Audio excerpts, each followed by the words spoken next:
This is To Catch a Con Man, Season 2, In the Victim's Voices. I will take you on another fascinating journey, but this time you will hear from other men and women that, like me, have fallen prey to the various cons, scams, and deceits by one of the most prolific and successful con artists to live and operate in the Midwest. You know him as Ricky Dugo. Could $100,000 sustain my life? It couldn't even come close. So listen to me. If I was going to be in some sort of con, scam, conniving thing, it'd be for millions. It wouldn't be for $100,000. To Catch a Con Man is brought to you by Studio 847 in Long Grove, Illinois. Listener discretion is advised, as some of this programming contains language and content that might be offensive to some listeners. Join me on this adventure to catch a con man. This is Adam Albin.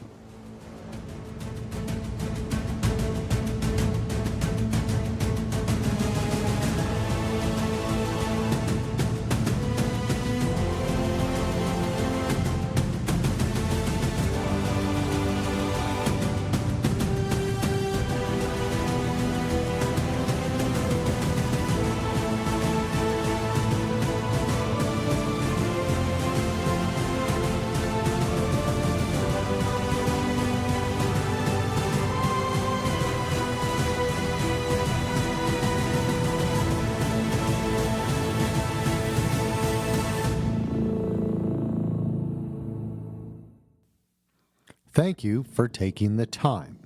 I am so hopeful that you are all captivated by Season 2 of To Catch a Con Man, In the Victim's Voices. Coming up next, we will hear Part 1 of a victim you may remember me speaking about in Season 1, a man you have come to know as the Godfather. Let's head back to the city of Chicago around 2010. Here we go, Part 1 of The Godfather's Story.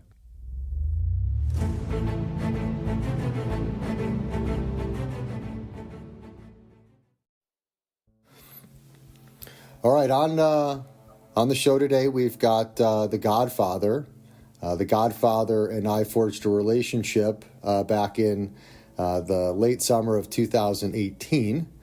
So I wanted to get him on and hear his story. So thanks for taking the time. No problem. All right. Why don't you go back to give us an idea of where you were, what you're doing, give us a time frame. Tell us how you met Ricky Dugo. Well, I met him in a bar when we were 21, 22 years old. He grew up with one of my friends that I went to go meet there, and I can't think of the name of the bar. It's the one down by at the Bebex. I don't even know if it's there anymore. It was like a late night, kind of like a dance club kind of bar, and I got introduced to him there, and hadn't seen him, so that had to be in the 80s, sometime in the 80s, Wow. Late 80s maybe. Wow, And awesome. had not seen him again until the Blackhawks, never talked to him, never seen him again until the Blackhawks were making their first Stanley Cup run. Wow. And, well, actually, the one where they won, not the one where they lost to Pittsburgh, but the one after that, with 2010, 2012, something like that. Okay. And that was through the same friend who still hung with him. And they were getting tickets to a Hawks playoff game. And he showed up in a big white dually truck, and I think we met at a restaurant or something, and then drove closer so that we only had to pay one parking. The standard thing going to a Hawks game where you want to pay 5 different parking fees for everybody. So we go to the game, and then after that, it seemed like he was hanging around with this other guy for a lot more. And I used to golf with this other guy, I don't know, once or twice a week. Played hockey with him, and then it was kind of like a thing where he was always around, so he just became a friend. So I thought, and we just went on from there. Cool. So this is about 2010-ish.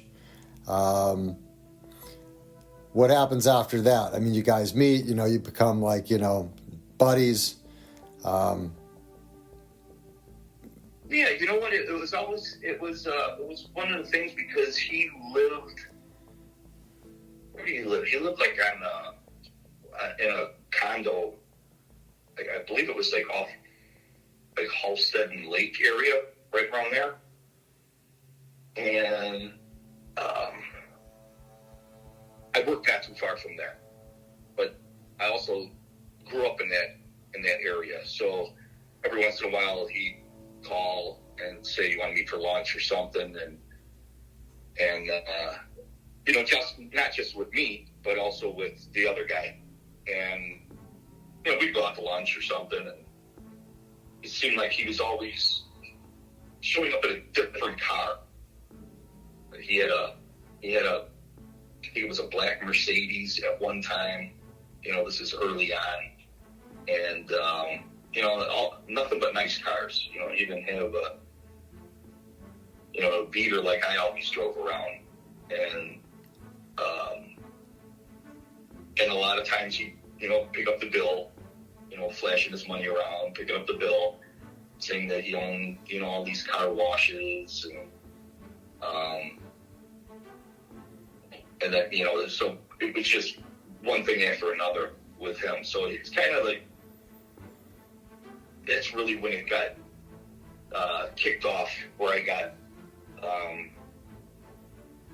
roped into him talking about his businesses. It was around that time, when I was always talk to everybody about, I wanted to open up a business, some kind of business. I want to work the rest of my life. I'd rather have business and have it run.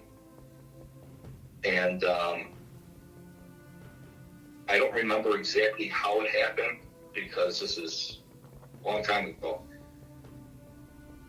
He took me over to the area of Halstead and Grand. And I don't know if you're familiar there, how there's on Halstead, and just south of Grand, on the east side, there's like a big,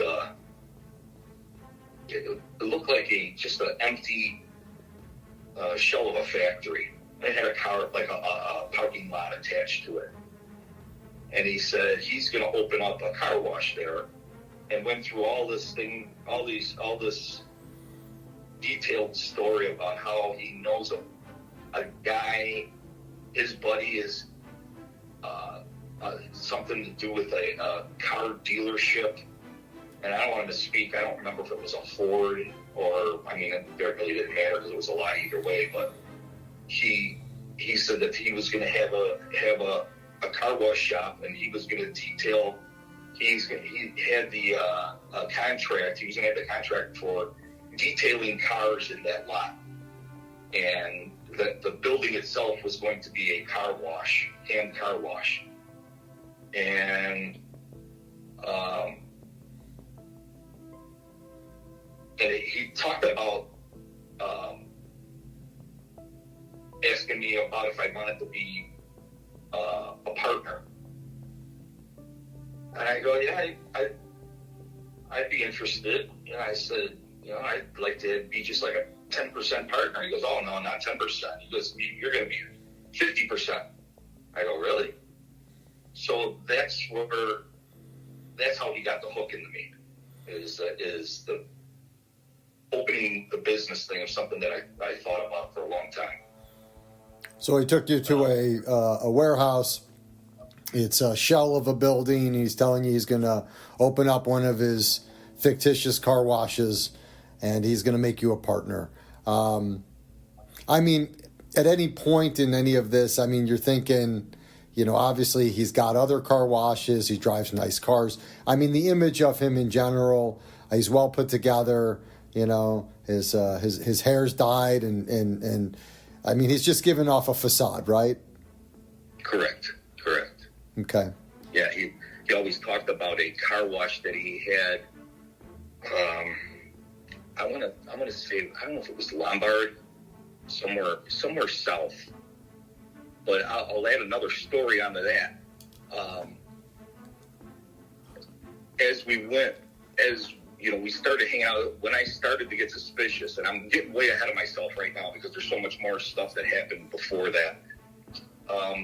The one car wash that he always talked about, and we actually went to the Ozarks one time. Me, the guy that introduced him to me, introduced him to me, and then one other guy. Yeah, and this other guy is the guy that had a car wash, Hinsdale, Lombard, somewhere south suburb somewhere. And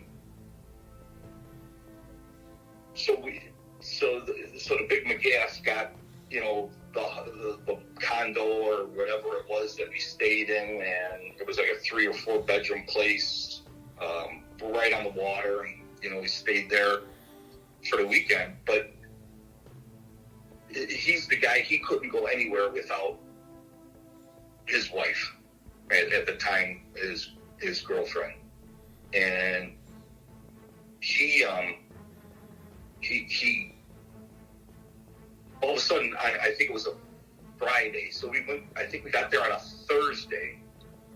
We got there on a Thursday or a Friday, but the next day, she shows up, she drives there and meets us. So now she's staying in the place with us. And I'm like, well, what fun is this to have her hanging around with us? Well, he doesn't go out that night. And we're using his truck and driving his truck to go out. You know, I think we went out to the marina or somewhere that, like, they had a little club where you can, you know, music and drinks and stuff.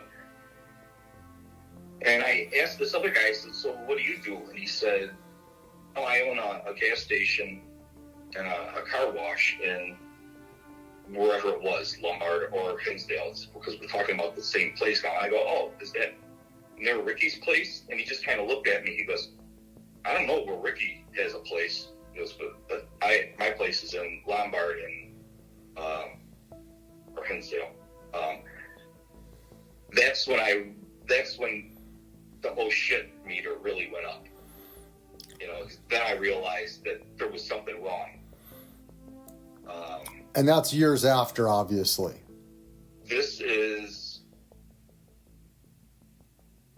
shoot, I'm not even sure what year this was. This might have been like a year and a half later. Okay. Was and I'm going to throw out a name here. I'm not going to give you a last name, but I'm going to just throw out a name. Was the guy that owned the car wash, was his name Bill? Yep. Okay. I know who he is. Good dude. Yep. Okay. So am I right? Was it Lombard or Hinsdale? Yeah, for sure. Real car wash owner, the same car wash that Rick's wife Shannon in 2012 stole $1,000 out of a safe while Rick was standing guard with a kid in his hand, trying to make like a decoy while she was breaking into the safe. You know, Rick gave her a combination, and she ended up stealing $1,000. It was all caught on. It was recorded on video camera, and there's a police report where that owner claims that Rick Dugo steals from everybody. And then Shannon eventually, it was a felony charge, and then she pled it out to a misdemeanor. But I have that via Freedom of Information Act, I actually have the police report as well as the conviction record through the courts. So, yeah, you are correct, Bill. Yeah. So take us back before that. Let's go back after the pitch. So, talk to me a little bit about, after he takes you out and he shows you this warehouse, and then, all of a sudden, he's amping up his game and telling you you're going to be a 50% partner. What does 50% cost you? Well, initially, he said it's not going to cost you anything. He goes, he says, what I need is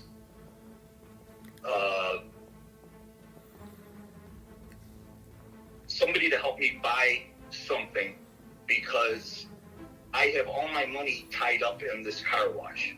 So I don't have any credit available right now.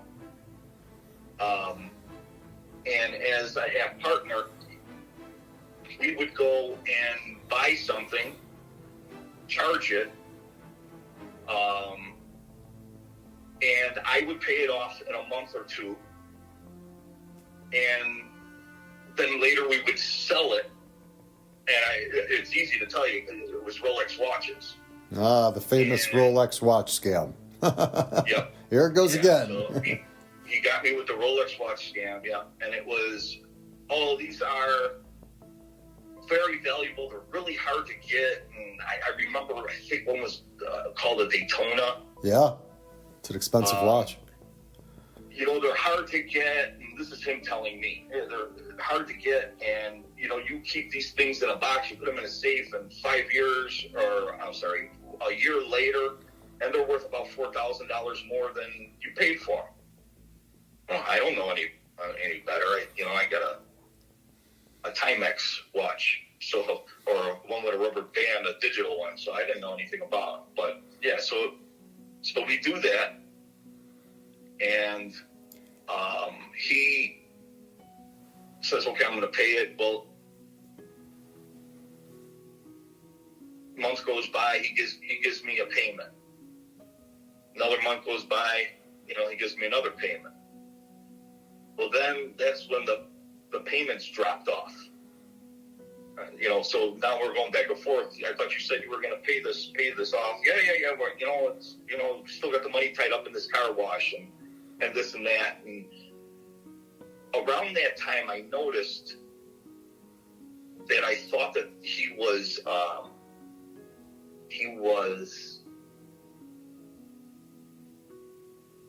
either doing the car wash already behind my back, or something wasn't right. And I thought it was that he already started doing that place, because I started seeing cars in the parking lot, not in the building.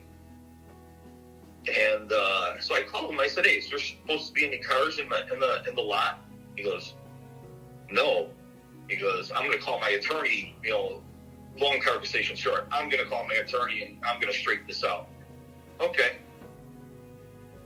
So I don't remember going back over there purposely to go see it, but over driving by many times after that, sometimes there was cars there, sometimes there wasn't. So I wasn't sure what was going on with that place. Let's go back to the Rolexes real quick, Godfather. You had mentioned that he had you purchase a Rolex, was it one Rolex? Was it two Rolexes? Was it four Rolexes? How many watches? It was two. Okay, and two what Rolexes. What did those cost you? Shit. On the credit card, I think one was $18,000. Another one was $12,000. Okay, so he's got you on the hook for $30,000 in watches. Did he take you to CD Peacock? Yes. Okay. Again, rinse and repeat, same thing. It's been doing this for now. It sounds like since the late '90s, from what we've heard before, all the way through 2010, 2011, or further. And then, did he ask you, or did he tell you he was going to pawn them or sell them, or what? So no. Are you originally it was an investment? And are you holding on to these watches? What's that? Are you holding on to these watches? Are they in your safe? No. He took them. Okay. So you don't actually know what he did with these watches? No. Well, I kind of found out later. I can't verify it, but I think he brought them to a jeweler in downtown Chicago. Yeah, a gentleman by the name of Howard Fromm was basically a guy that would buy all of these Rolexes, give Rick about 50% of the value, in cash, and then he would resell them. So that's most likely what happened. I won't speculate, but that's everybody else's story.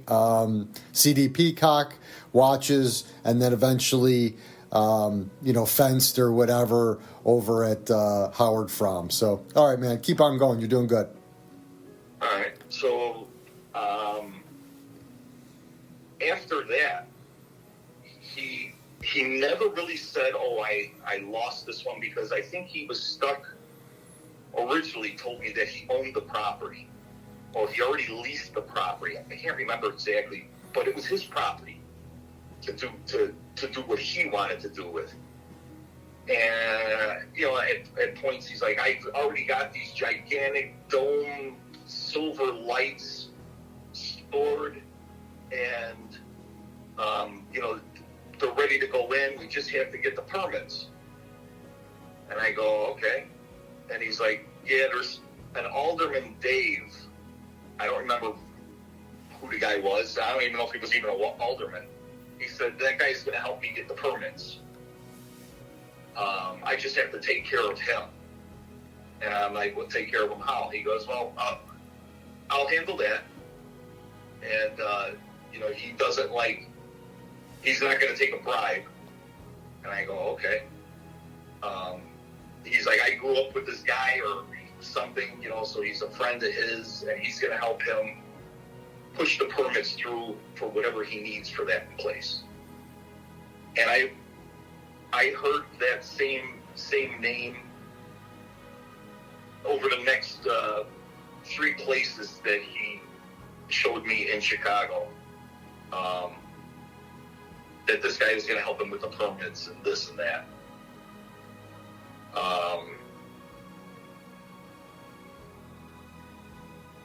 Sorry, I go on a tangent because there's so many things running through my head that tells me that you think back and you're like, man, how was I that stupid to believe that one? But, I think he was the person.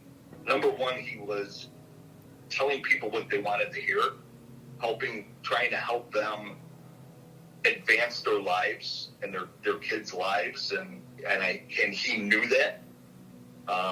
You don't become a good manipulator unless you know how to touch the soft strings in people's hearts. And family is the perfect way for him to do it.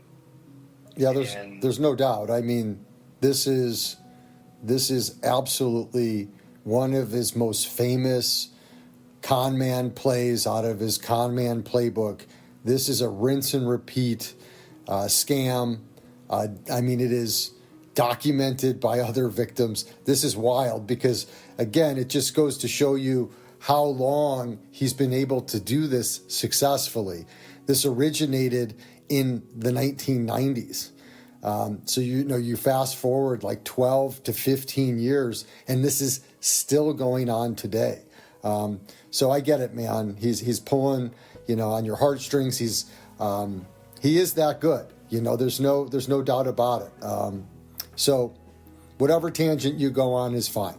Keep on going. Yeah. Well, if this piece of shit would have pushed his gift for bullshit and sold used cars, he'd be a gazillionaire. He knows he'd be a great salesman no matter what he tried to sell. But that's another story. So where was I? I lost my train of thought. You said you had gone on a tangent. He's got you for some Rolexes. There's some issues at the property with cars being parked out front. You don't know if he's leased out the property. That's about where you were. Around that time, when the payments started to get thin, I'm starting to pay these credit card things, and now I'm starting to have to pay the credit card bills because he's not paying them. So he comes up with another car wash. I think it was on Elston, and there was a white glove car wash, like right on the corner, right next to it though. And he's like, "Well, this is a place that, great location, this and that. I'm even gonna talk to the owner of the white glove next to it, and he's going to sell me that place, and that's going to be like for the details, and the place next to it is going to be just for the car washes." So he says, "You want to go over there and take a look at it with me?" And this isn't just like that day it happened. This is like him talking about it. And so one day I meet him over there, and he walks into the place like he owns it, not the white glove, the place next to it, just a car wash. And there's some guys doing some hand car washes. And he walks in with me, and we walk like past where like the where you would pay, I guess. There wasn't really a desk or anything there, but he walked like into the car wash, and he's pointing around and saying, this is, the hand part, and we're gonna have to put blowers in or some, whatever the stuff he was telling me about it. But he didn't have any restrictions of what he showed. Those guys were looking at us like we were crazy, like, what are we doing in here? And I remember it was just kind of like weird looks that we got. And he just pointed around and he talked about it, and then we walked out. And then we walked down towards the corner, and he says, "Okay, this is the white glove," and I'm pretty sure it was called the white glove.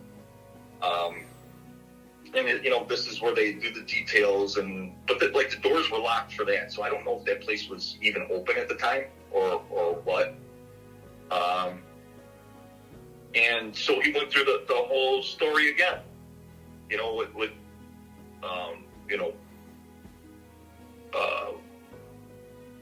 he had another opportunity to get some more watches, and the other ones are going to be matured pretty soon, and I would be able to keep the money that the watches made, since I was paying the bill on the two that I had. Do you know anybody else that could help, or anybody else that wanted to make money and do the watches? So this isn't really this is only like within a couple months, maybe 3 months, because he didn't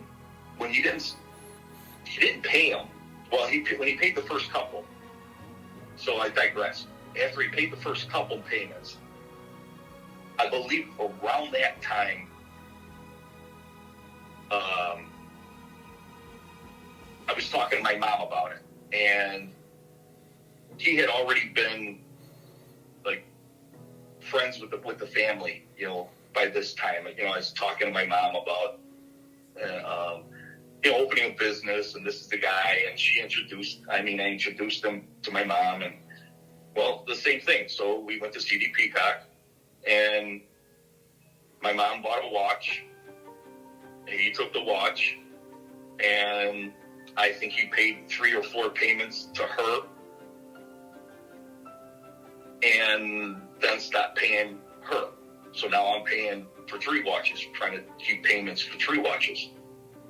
And how much are these payments a month? I mean, because I think the way that other people described it, it was like, 30 days deferred, 90 days deferred, and then all of a sudden you get hit with a charge. I mean, are they, if it's an $18,000 watch, are they giving you a year to pay it off? Is it? I don't remember, but I know that I could not keep up with the payments. So it wasn't like it was a $200 and $200 payment. So I think they were $300-$400 a piece a month. Wow. I don't remember exactly, so I don't want to misspeak on that, but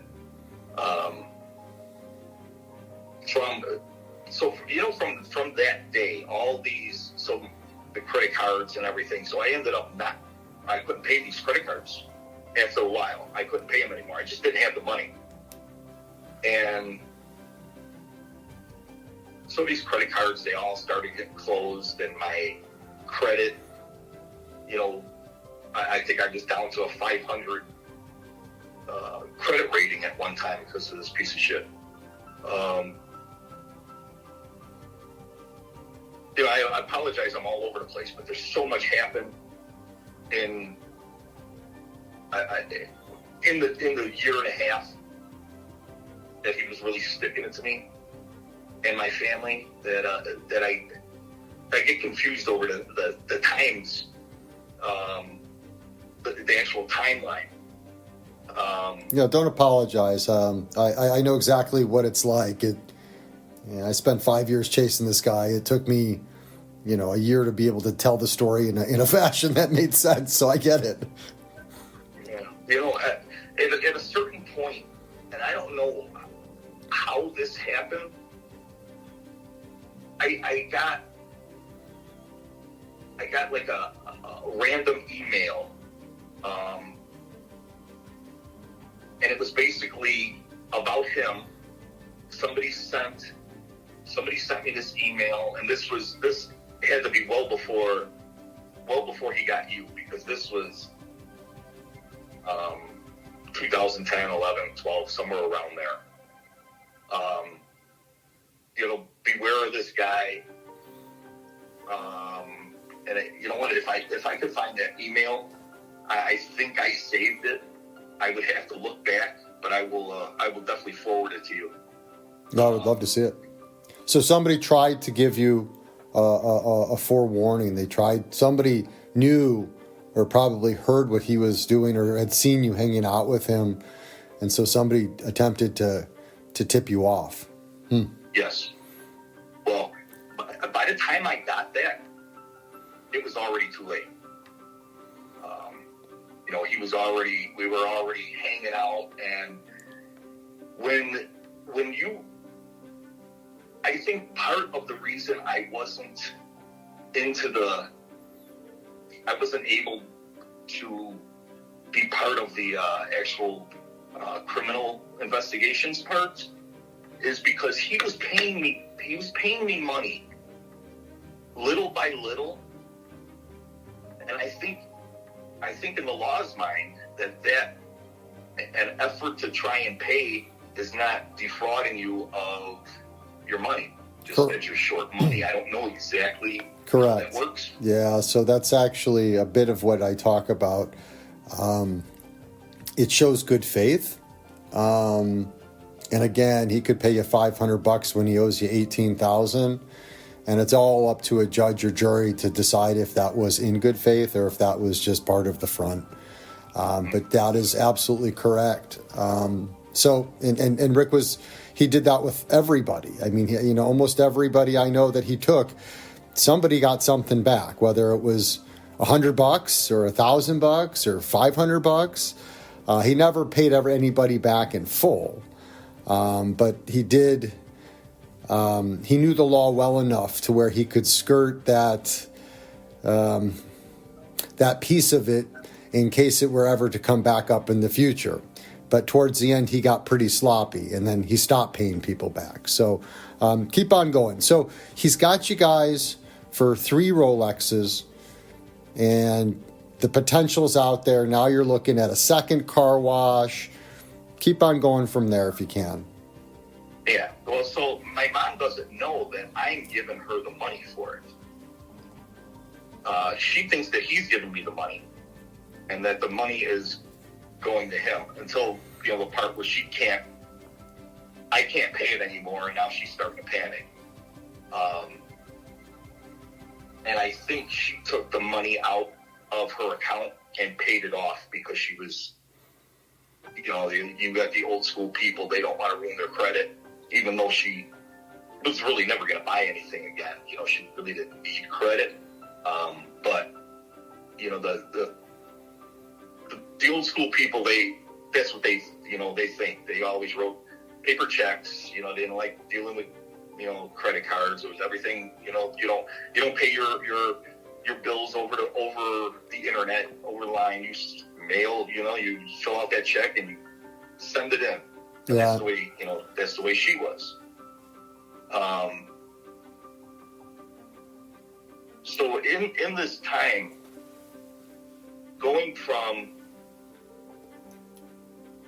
so one day we go to my mom's house. It's actually my sister's house. And my mom's there because she was living there after she sold her house. So he says something along the line that, does your mom have any cash? Basically, does she have any cash? Or does she have any more room or something to buy something or help with a payment because we're short some of the money to get this it was either that first car wash or the second one. I don't remember because there was four just in the city that he told me he was going to get for us, plus the one in Mundelein. That Mundelein one was later. And just to show you how when you start to dig yourself a hole, you start to do things throwing good money after bad, good money after bad. And that was one of his famous sayings. That's what he always says, I'm not going to throw good money after bad. And so he's like, I know your mom's got like 13,000, and we're going to lose this if she doesn't help us with it. And it was like, okay, we're going to open real soon, but we need this part of this money. And part of it was, I remember the car wash that I was telling you about, the one on next to the White Glove. He didn't want to lose the employees. The previous owner owed the employees $3,000 or something a piece, something like that. And he didn't want to lose them. He wanted to make sure that they got paid so that they would stay, because you don't want to lose your workers when you're about to open up a car wash, because you need the guys that know what they're doing. So I don't remember exactly how much my mom gave. It was either 13 or 10,000.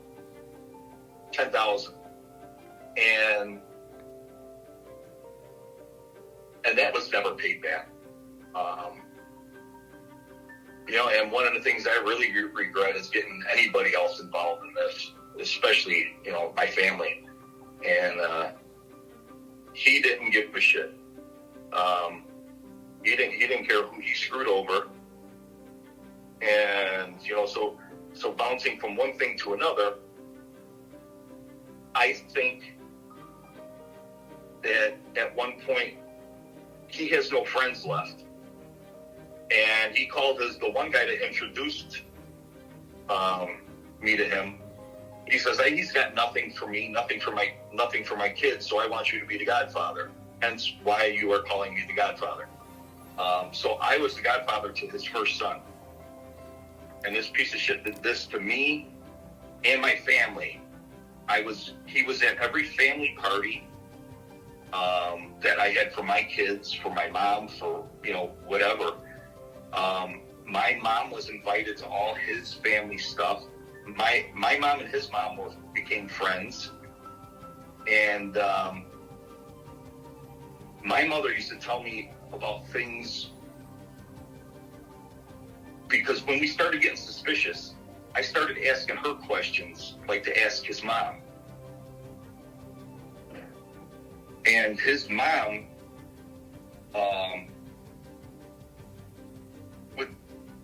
wouldn't lie. His mom was very straightforward, and like one of the big things he would say is like he couldn't do something in the morning because he had to take his mom to dialysis. So he had to go to a certain spot. He had to go take his mom to a dialysis place on, I think it was on Elston Avenue. And so my mom asked, says, "Oh, so Ricky's been taking you to dialysis?" She's like, "He's never taken me to dialysis. You know, I drive myself there. It's not that far from the house." And so my mom tells me that, and I'm like, okay. So a few times that he told me he was going there the next day, you know, that he had to go there in the morning, I would drive past that way and look for his truck or a car, but it's probably had so many that I didn't even know what he had. All I remember was the Mercedes and the white truck, the dually.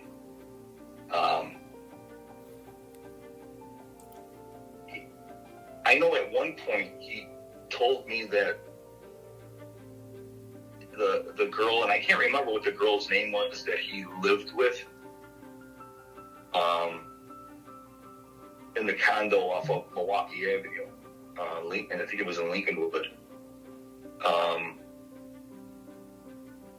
He told me that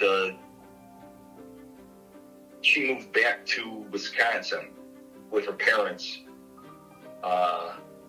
because Shannon came to the house and was looking in the windows or something like that. So he was, you know, with both girls at one time.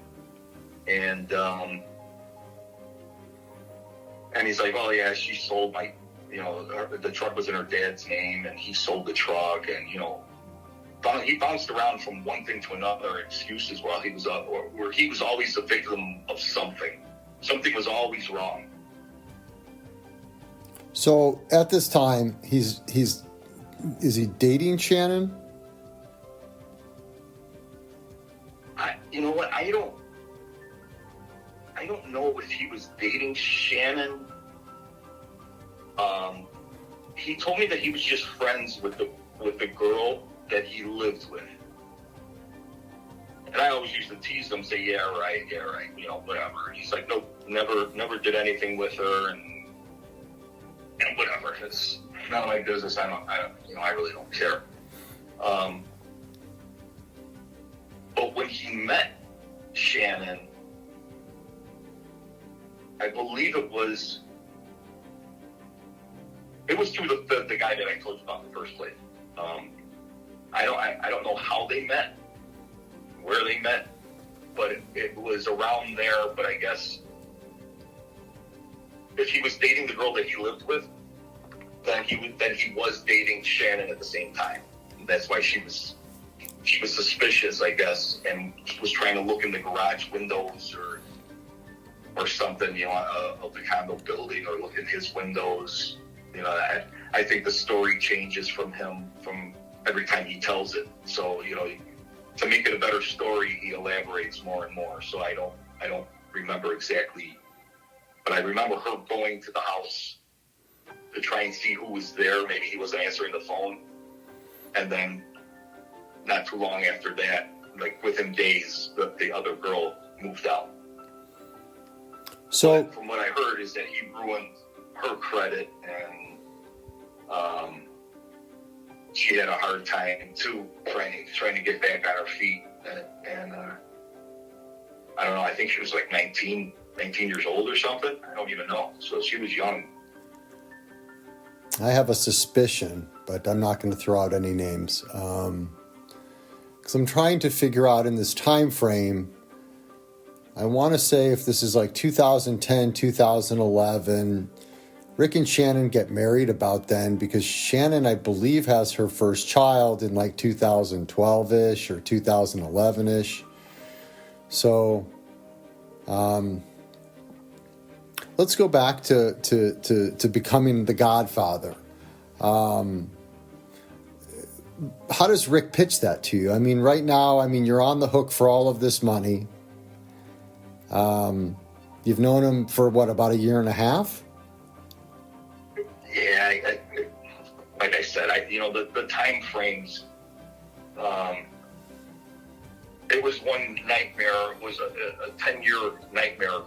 So it was always me being stupid, thinking that this guy's going to pay me back because of the payments that he sent or gave me. And he was always, sometimes he'd give me, $1,200-$1,500, sometimes $2,000, and it was a drop in a bucket compared to what money he owed.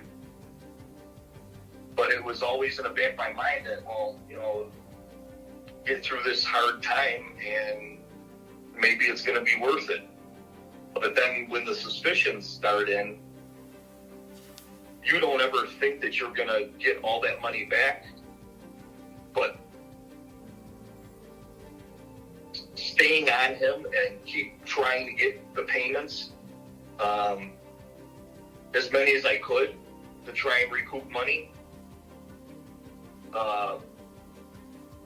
You kind of, I like the old saying of, you keep your friends close, but keep your enemies closer.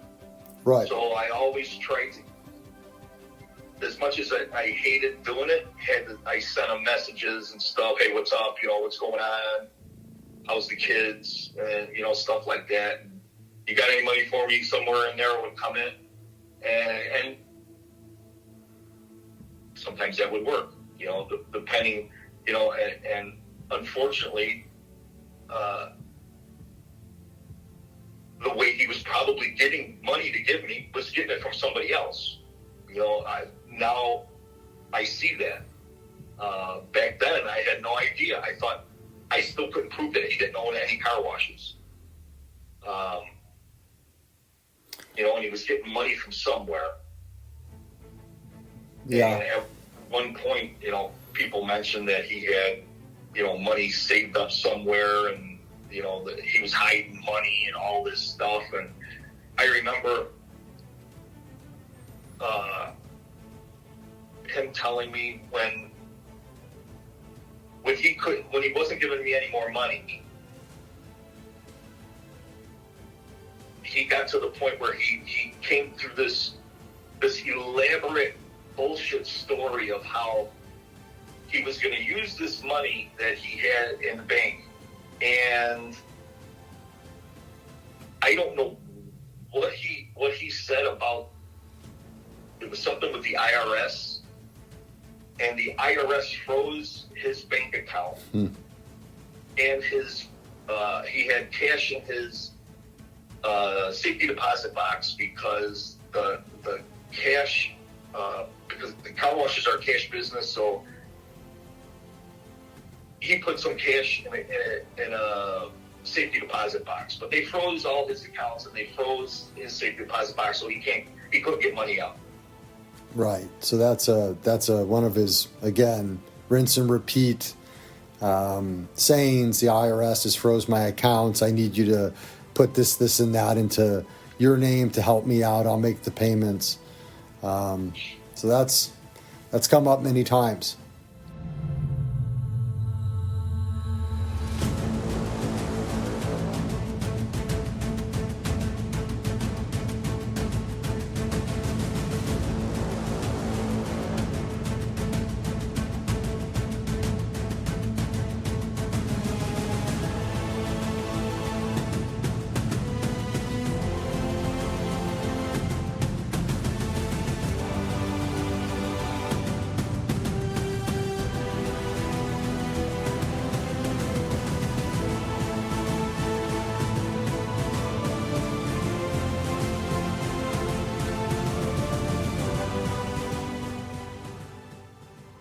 You just heard part one of The Godfather's story. He took us back to the city of Chicago in 2010, where a chance invitation to go see a Chicago Blackhawks playoff game during their championship run is a chance encounter where Dugo makes a new friend. Over the next few months, a new business opportunity is pitched, and the Godfather falls prey to Dugo's scam, hook, line, and sinker. Coming up next, we will hear part two of the Godfather's epic tale of being swindled by one of the most prolific and successful con men to ever live in the Midwest. You have come to know him as Ricky Dugo.